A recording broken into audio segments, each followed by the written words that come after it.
Sí, muchas gracias. Nosotros también vamos a votar negativamente esta PNL. Nos parece una PNL vacua, innecesaria. No contiene una sola propuesta concreta de regeneración institucional y consiste simplemente en un brindis al sol de la ONU y de la Agenda 2030 como guía moral de la humanidad. Ahora bien, nosotros no compartimos esa veneración hacia la ONU. En definitiva, la PNL propone aplicar a España el Objetivo 16 de Desarrollo Sostenible de la Agenda 2030. Ahora bien, en ese objetivo se alude a situaciones de guerra, de refugiados, de persecución política y religiosa, de asesinatos gubernamentales de periodistas o sindicalistas. Son situaciones que nos resultan afortunadamente ajenas. Pero, sobre todo, no le reconocemos a la ONU autoridad moral para impartirnos lecciones de calidad democrática. Por ejemplo, el Consejo de Derechos Humanos de la ONU se está convirtiendo en algo parecido a un directorio de las peores tiranías del mundo. Se incorporó el año pasado Cuba. Ayer mismo tuvo lugar la sesión inaugural de la 46 sesión del Consejo de Derechos Humanos con la intervención estelar de Nicolás Maduro, ese gran campeón de la libertad. 18.000 ejecuciones extrajudiciales en Venezuela desde 2014, según la OEA. Y el año pasado se incorporó también por enésima vez China, la misma China que machaca a tibetanos y uigures, que hostiga a los cristianos y que encarcela a los activistas pro democracia en Hong Kong. Lo más inquietante es que la ONU en su conjunto parece estar adquiriendo una orientación cada vez más pro-China, como se ha comprobado, por ejemplo, en la actuación de la Organización Mundial de la Salud durante la crisis del COVID. La ONU parece decidida a colaborar en el ascenso definitivo de China a la condición de superpotencia mundial. Hace solamente 3 semanas, Xi Jinping, en el foro de Davos, afirmaba que nada volverá a ser igual después del COVID.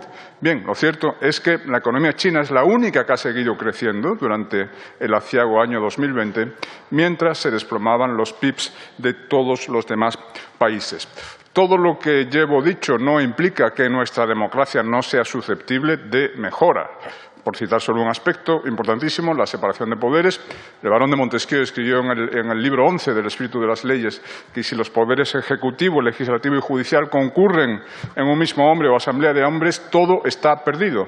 Bien, recordemos que en España Alfonso Guerra declaró enterrado a Montesquieu en 1985 cuando el PSOE, tergiversando a nuestro entender el artículo 122 de la Constitución, reformó el procedimiento de designación de los miembros del Consejo General del Poder Judicial. En Vox no hemos dejado de reclamar el restablecimiento del procedimiento original, el de 1980, de provisión de las plazas del Consejo General del Poder Judicial. Así lo hicimos constar en una proposición de ley nuestra de octubre del año pasado o en nuestra enmienda a la totalidad de la reforma del Poder Judicial que pretende impulsar el Gobierno en este momento.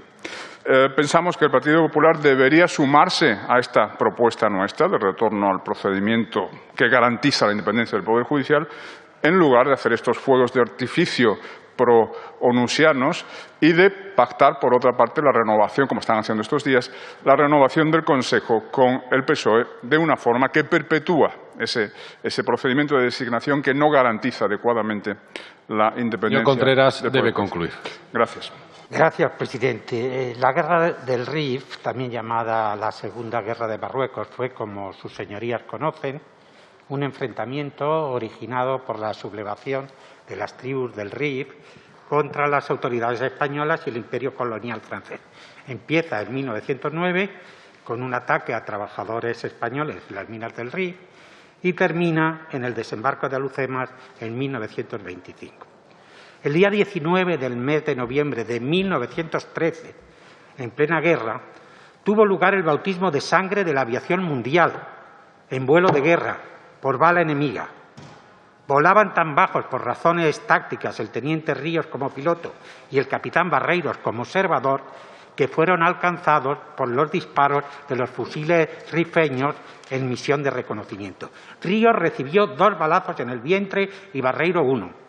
Ríos, a pesar de sus gravísimas heridas, logró salvar el aparato, tomando tierra sin provocar ningún daño. El rey Alfonso XIII les concedió por esta acción de guerra la Cruz Laureada de San Fernando, la más preciada condecoración de España, creada en 1811 en las Cortes de Cádiz para significar una acción que supuso una superación excepcional del deber al implicar significativos sacrificios y riesgos, incluso la pérdida de la propia vida.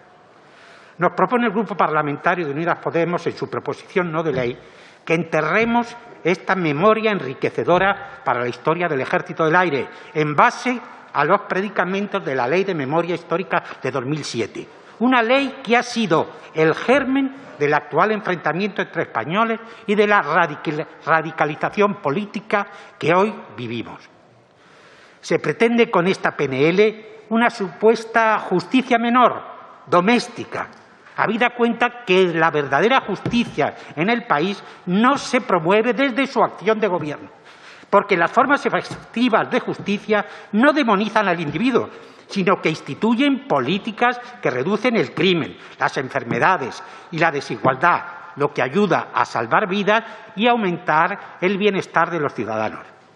Vivimos una especie de guerra en la cual perseguir a personas es lo meritorio.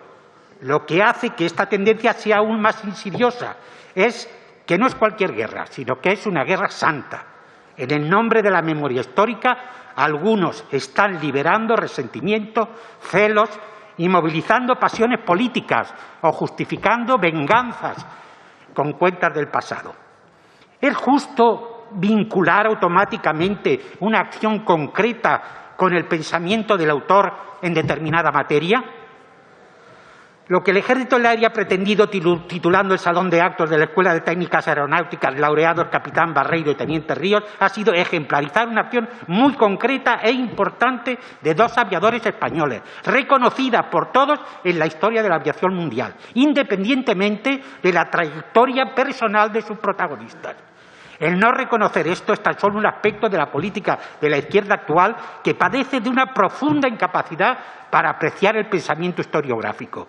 El talento de la cultura de izquierda para quitarle profundidad a cualquier tema que toca y convertirlo en discurso de fácil reproducción, utilizando la historia como arma arrojadiza, es abrumador. Señor Mestre, tiene que concluir. Termino. Y para terminar, les diré que próximamente la Escuela de Técnicas de Mando, Control y Telecomunicaciones en Cuatro Vientos llevará el nombre del general Emilio Herrera, que, por cierto, tiene un sitio en el Museo del Aire junto con todos los aviadores de la República.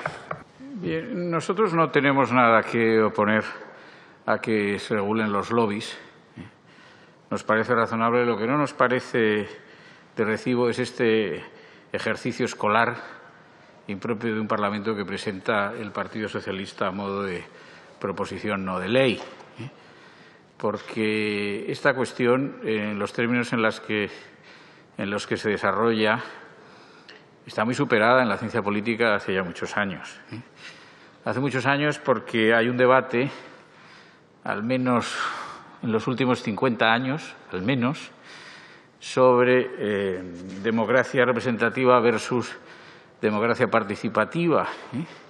Y los lobbies, en cuanto representantes de intereses legítimos, han dado lugar a una reflexión muy distinta y mucho más avanzada de lo que ustedes aquí significan.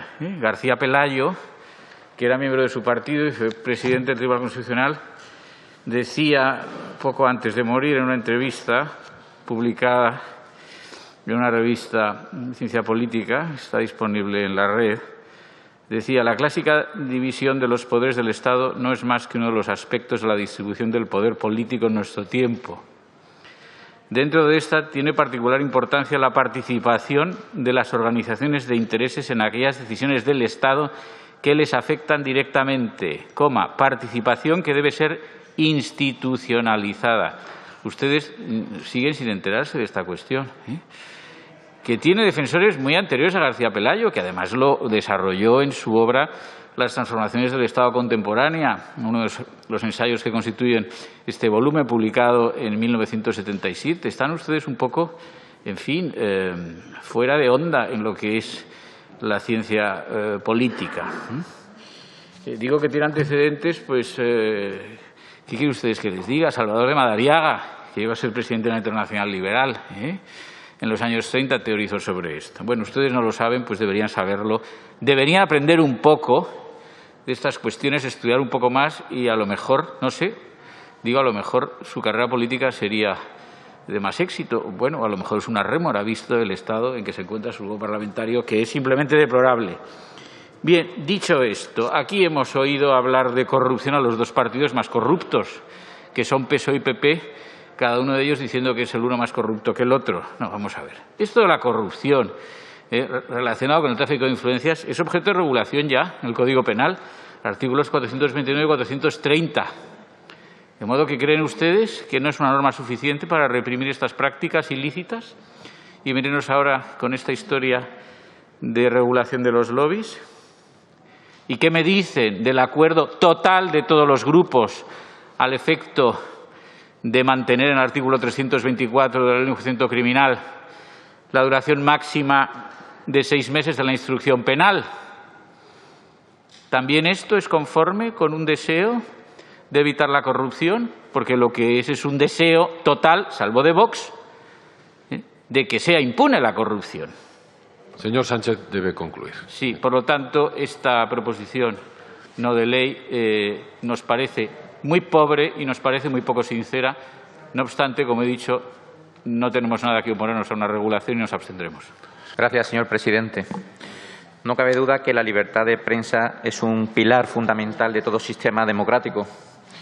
Y convendrán conmigo, señorías, en que algo falla cuando la opinión publicada no refleja las ideas, las opiniones de los que ya son el 15% de los españoles y creciendo en nuestro país. ¿Qué nos van a contar del trato que ha recibido Vox de la prensa? Que refleja, sin duda, la influencia de los partidos políticos que no hacen más que intentar inmiscuirse en una actitud claramente partidista y de campaña electoral permanente, influyendo de muchas maneras. La izquierda sería feliz si la prensa escrita fuese un Pravda español y si en los recursos mediáticos audiovisuales hubiesen comités políticos y comisarios políticos dirigiendo las informaciones que se publicasen. Pero Vox ha sufrido mucho en sus comienzos y aún hoy atribuciones e insultos y ofensas que se vierten incluso aquí y nos llaman franquistas, xenófobos, racistas, machistas, por defender el orden, por defender la Constitución, por defender la democracia, por defender la inmigración legal y no la ilegal, por defender el combate a todo tipo de violencia y por defender una verdadera igualdad entre todos los españoles. No cabe duda que la defensa de esta libertad de prensa, que ya discutimos en el debate del 19 de noviembre del año pasado, le podría reproducir prácticamente el discurso que hicimos en aquella ocasión, debe ser una defensa contundente. No debe ser una defensa timorata.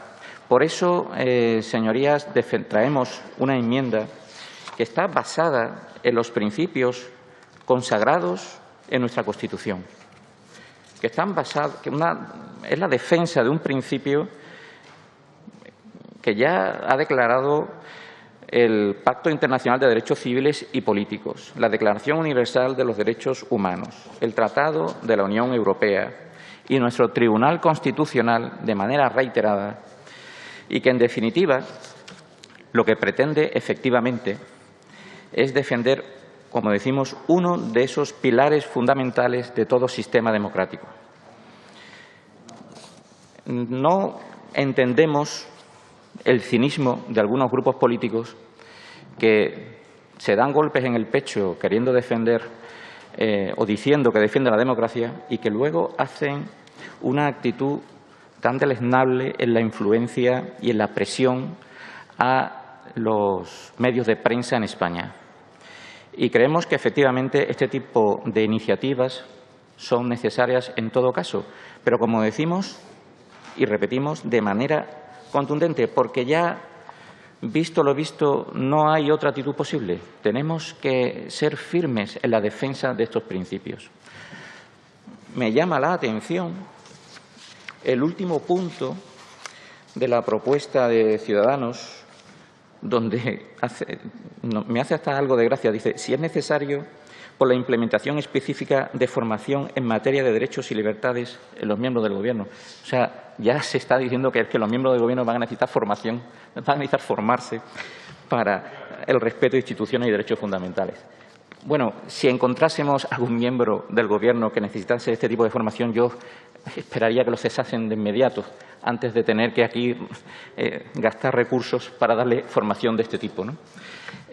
Sea como sea, la enmienda que presentamos es extensa, no la voy a reproducir en su totalidad, en lo que es su parte dispositiva, pero 10 segundos, señor presidente, simplemente comentarles que todos y cada uno de sus puntos lo que pretenden es incidir precisamente en el principio que también expone la parte proponente, pero de una manera clara y contundente en cada uno de los apartados y puntos que creemos que están siendo atacados por esta izquierda tan radical que lo único que pretende es coartar la libertad de todos los españoles. Muchas gracias.